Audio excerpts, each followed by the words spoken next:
एक तो आज विशेष दिन है, बाबा मिलन। आप सबको पता है, अपनी पार्टी भी गई है और आज शाम को बाबा मिलन का इस सीजन का आखिरी टर्न है, जिसमें पंजाब जोन, हम भी पंजाब जोन में हैं, तो पार्टी गई हुई है अपने यहाँ से। 109 आदमी गए हुए, जिसमें सेवादारी भी हैं और बाबा मिलन के लिए भी गए। तो आज शाम को आप सभी अपना टीवी पे, या टीवी ना हो तो फोन पे, बाबा मिलन 6 से 8 जरूर देखना कि बाबा आपके लिए आज क्या विशेष संदेश देते हैं पुरुषार्थ करने के लिए। दूसरा, एक और चीज़ मैं आपसे कुछ एक बातें शेयर करने का मेरा मन है। ज्ञान में कई बार बहुत समय हो जाता है, हमें पुराने हो जाते हैं, लेकिन ज्ञान का जो असली रिजल्ट जो आना चाहिए वो नहीं आ पाता। मतलब ज्ञान क्यों मिलता है कि हम अपने को मुक्त करें, आज़ाद करें और उस आज़ादी का आनंद लें। तो आज़ाद अगर हम नहीं हो पा रहे, आज़ाद किससे होना है, पहले तो ये पता हो। दुनियादारी में तो आज़ाद मान लिया, जन्म मरण से अलग हो जाओ, वो बाबा ने बताया वो तो होगा नहीं, किसी का भी नहीं होगा।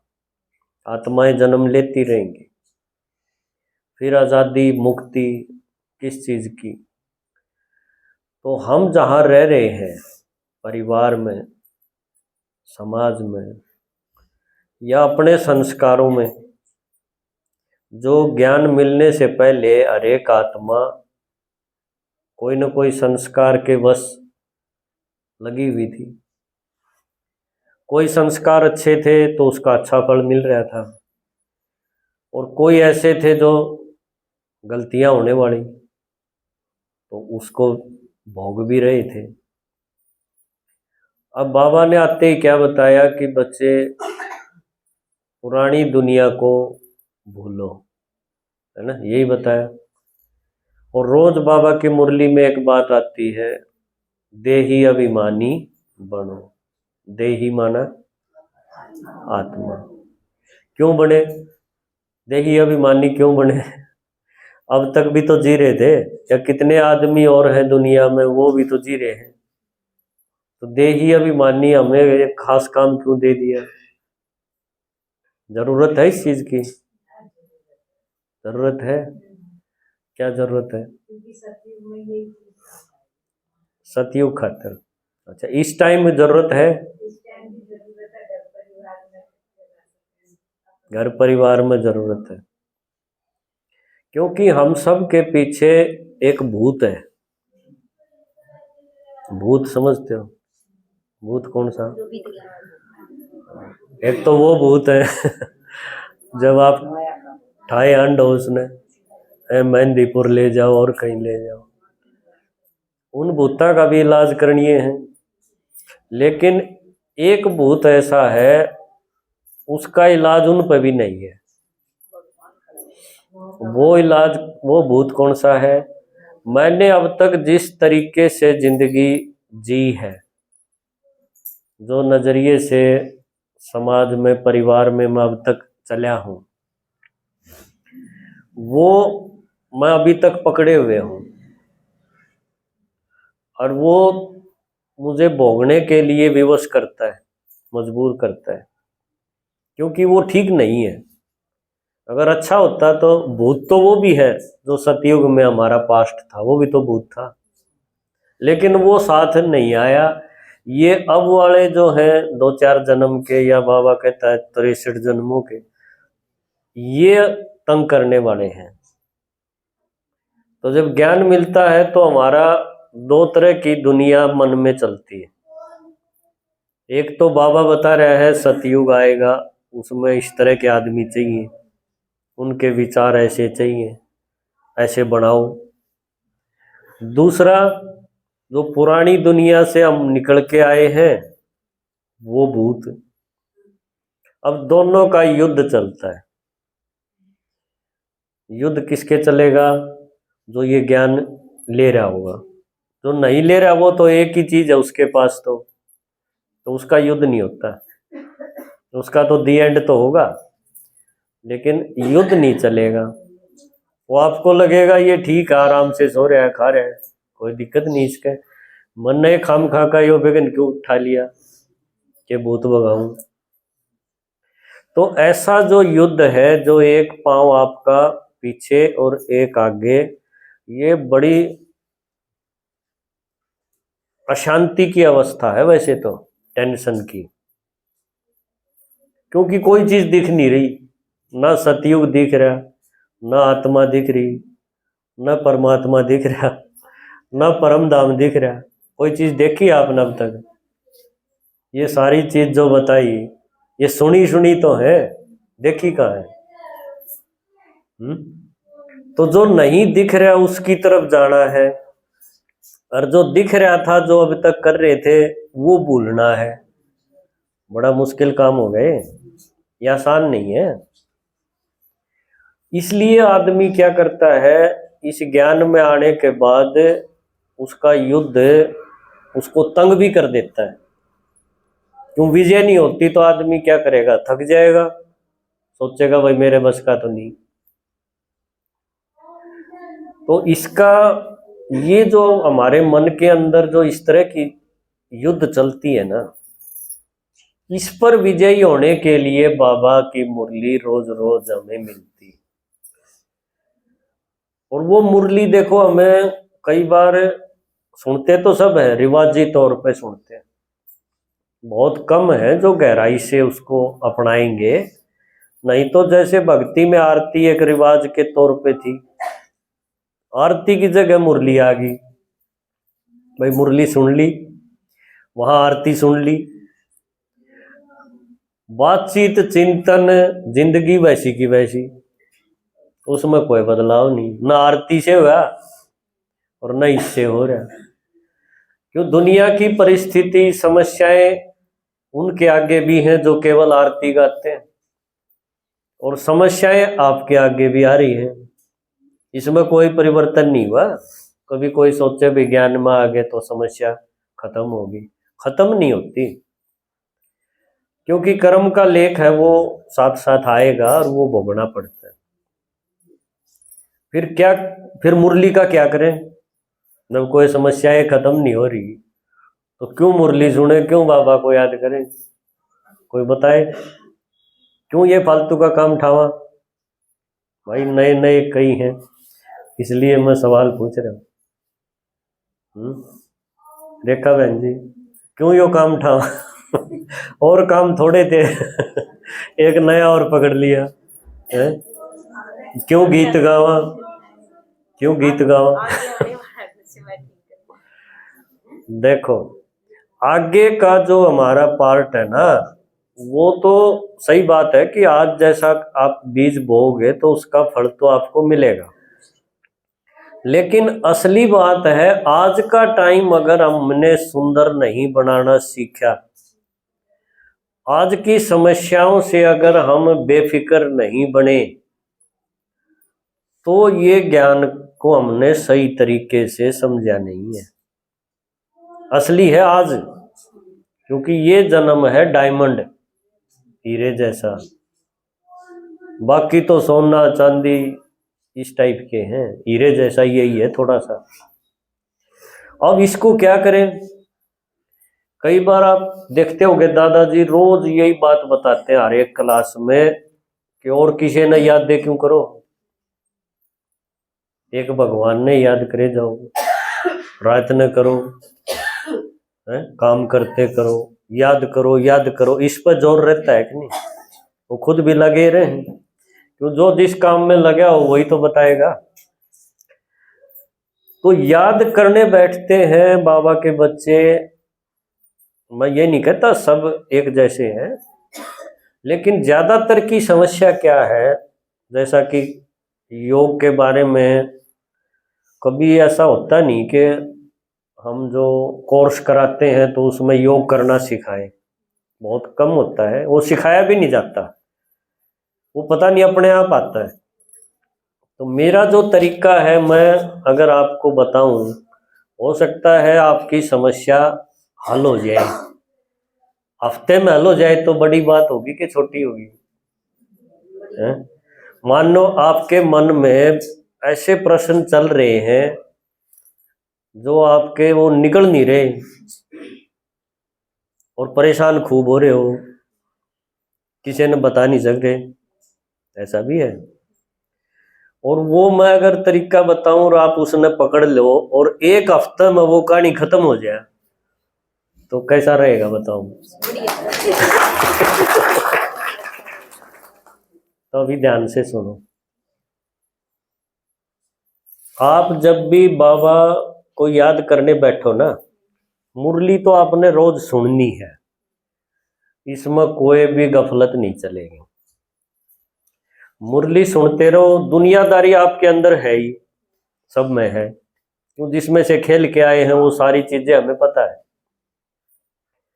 नई चीज मुरली में है, ये दोनों काम इकट्ठे चलेंगे, इसको कोई रोक नहीं सकता। आप मुरली भी सुनो और साथ साथ जो दुनिया से आपने सीखा है, अनुभव लिया है, वो भी आपके पास है।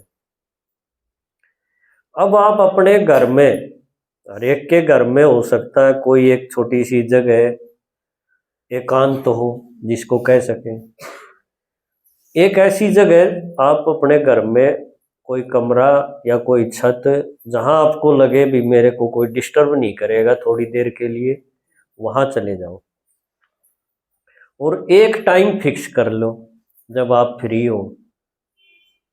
मैं ये नहीं कहता आप अमृत वेले का करो, सारे सबकी नींद खराब कर दो खड़खड़ करके ना, जो आपको ठीक लगे, चाहे शाम का हो, चाहे दोपहर का हो, चाहे सुबह का हो, जब आपके काम खत्म हो गए हो और आपको लगे कि अब मैं फ्री हूं, वो टाइम पे उस जगह आप जा करके बैठो, या ऐसी जगह है जिसमें चल फिर भी सकते हो, मान लो ऐसा हाल जैसा है तो वो भी चलेगा।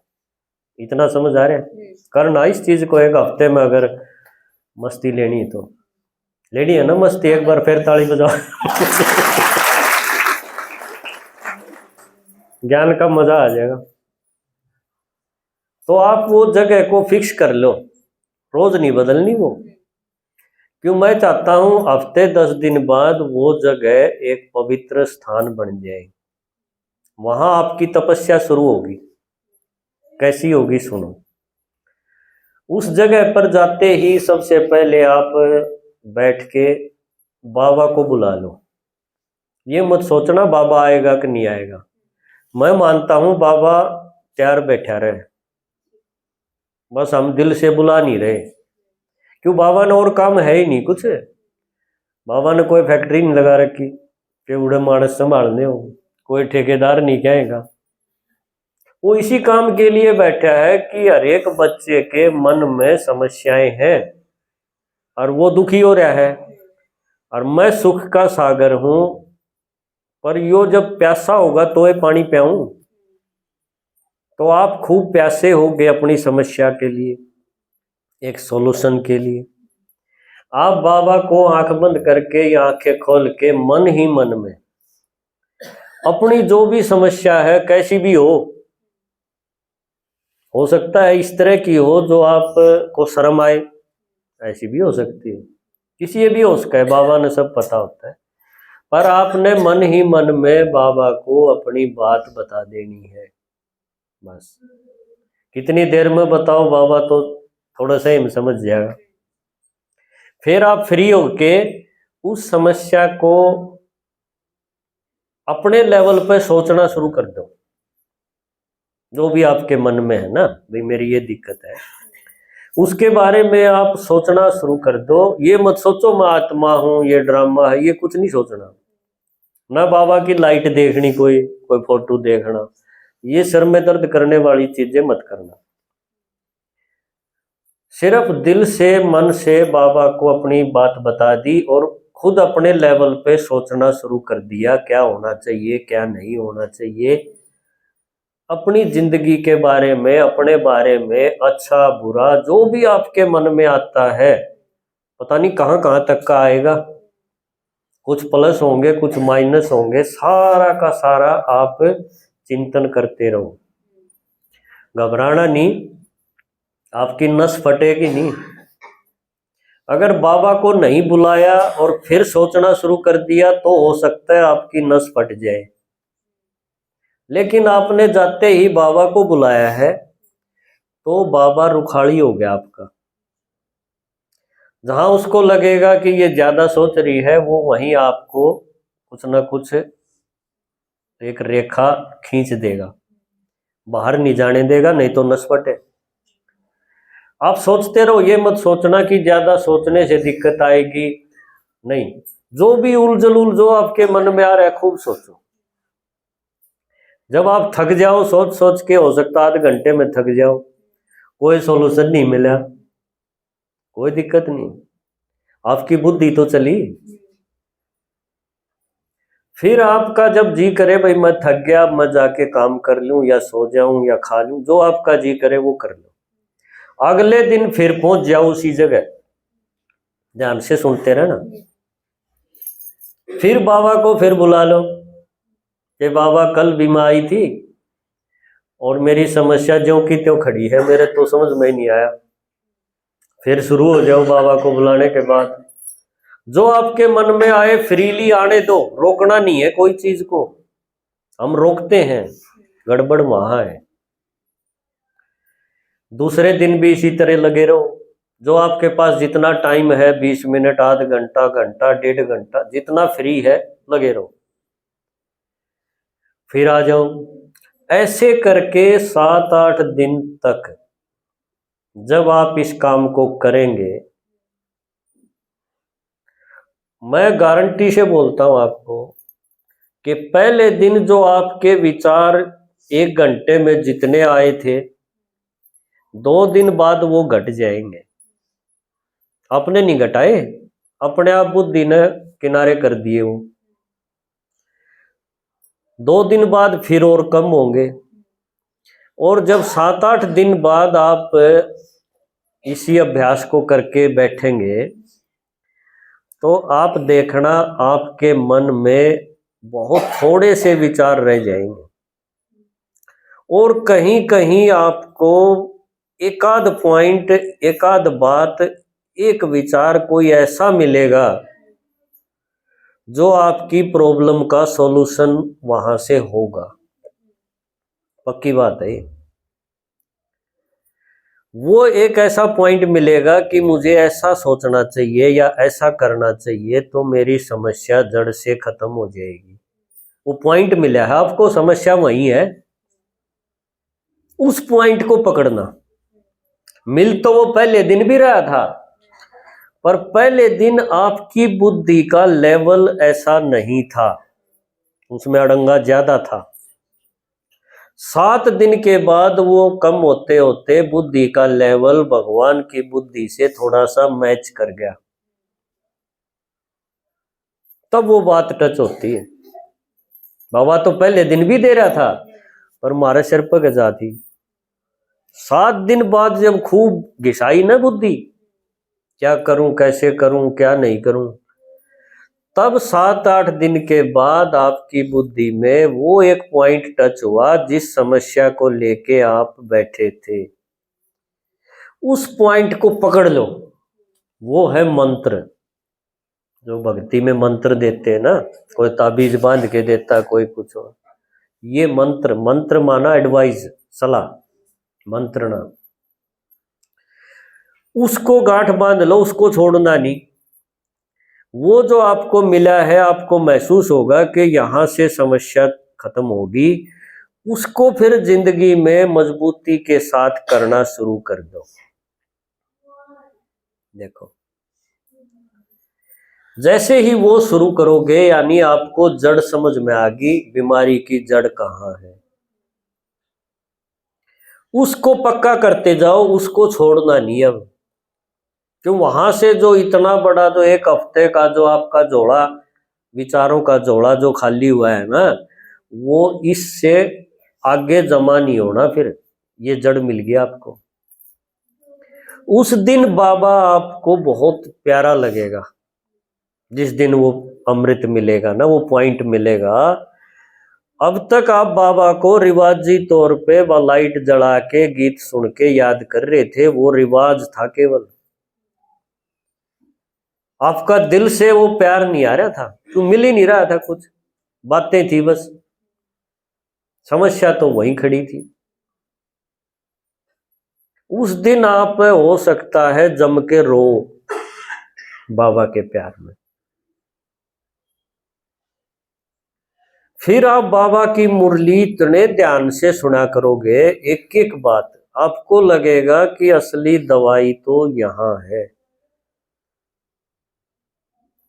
फिर बाबा की याद में आप अपने आप बैठना शुरू कर दोगे, उस जगह को छोड़ोगे नहीं, और आपको एक आनंद आना शुरू हो जाएगा। और बाबा से आप जुड़ गए, क्योंकि आपकी उसने सुन ली और आपने उसकी सुन ली, जुड़ गए कि नहीं। ये है असल में योग। योग वो नहीं है तुम बैठ गए मैं आत्मा हूं, ये रटते रहे, फिर थोड़ी देर में उठ गए, फिर मुरली सुन ली। ये योग नहीं, ये योग का नकल है या प्रैक्टिस है सिर्फ। योग असली क्या है, जब भगवान जो दे रहा है वो आपको मिल गया और आप उसके बड़ी कृतज्ञता से उसको थैंक्स बोल रहे हो। ये चीज आप करके देखना अपने घर में, हर एक अपनी जगह बना लेना, और वो जगह ऐसी हो जाएगी फिर, जहां कोई और भी आएगा ना ऐसी ही मन की समस्या वाला, वो उस एरिया में आने से चार्ज हो जाएगा। और आप भी डेली वहां जब बैठोगे तो आपको भी जाते ही तुरंत फिर इतने विचार नहीं आएंगे जो पहले दिन आए थे, तो लिमिटेड हो जाएंगे, काम के रह जाएंगे, व्यर्थ भाग जाएगा, समर्थ मिल जाएगा। ये है ताकत, योग की ताकत। ठीक है, करोगे सब योग काम, एक हफ्ता करके देखियो, अगले संडे मैंने देखो बताइयो कौन कौन किस किस की समस्या दूर हुई। समस्या दूर नहीं होनी, पर आपका ऐसा हो जाएगा कि यह समस्या ही ना थी। जब आप फ्री हो जाओगे तो बाबा कहता है ना, जीना सीख जाओगे। ठीक है, ओम शांति।